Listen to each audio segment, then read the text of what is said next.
They're here to remember the soldiers, past and present, who have put their lives on the line, all in the name of our freedom. Well, it's perhaps hard to interface with remembrance in times where so few are directly influenced by war. We must remember, and continue to remember in perpetuity, that much of what we hold dear and take for granted was paid for in blood and tears.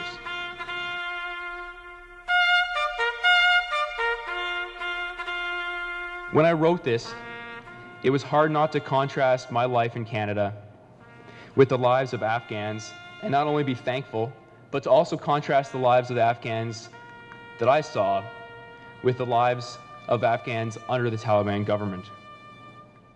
Kieran Van Wagner's a student at TRU studying history. He's also a reservist, a Rocky Mountain Ranger who's experienced firsthand the realities of war and keeping our country and the world safe, spending 10 months in Afghanistan in 2011. I was part of a really big mission that was doing, I think, great things for a country in need. We were helping raise an army in a third world country that will be able to restore and maintain security and fight against terrorism and keep the country from being overrun.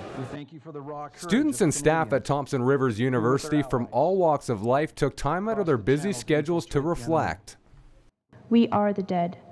Short days ago, we lived, felt dawn, saw sunset glow, loved and were loved, and now we lie in Flanders fields.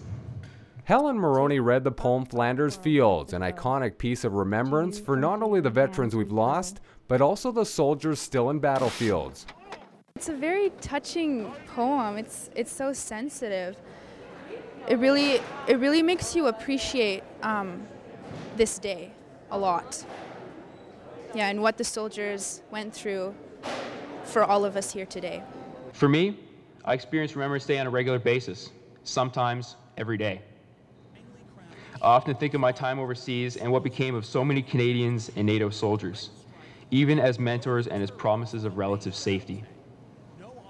But on the 11th, I mostly think of those who were left alive, the family members and friends who were left behind in this world so often filled with hate and selfishness.